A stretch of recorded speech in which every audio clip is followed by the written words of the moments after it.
বিসমিল্লাহির রহমানির রহিম। সকালে নাস্তা নিয়ে আসলাম অনেকদিন পর। কি খাচ্ছি? নোয়াখালীর ঐতিহ্যবাহী খানা খোলাজা পিঠা।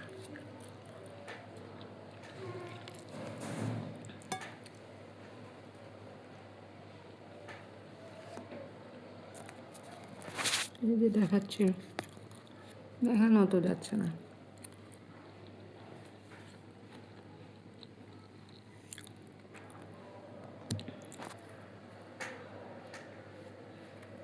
সেই নোয়াখালীর ঐতিহ্যবাহী খোলাজা পিঠা।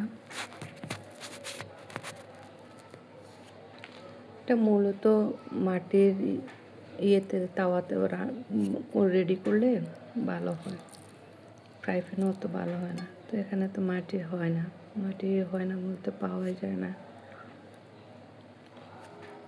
একবার নিয়ে আসছিলাম, ভেঙে গেছে।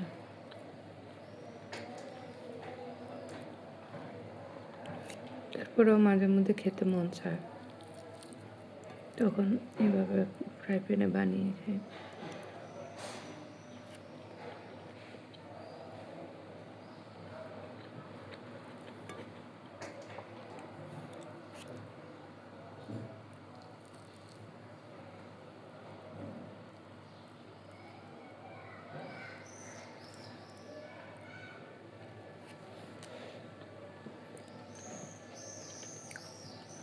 ঘুমটা ভালো হয় না, সকালে ঘুমটা ক্লিয়ার না হলে সারাদিনটা খারাপ লাগে।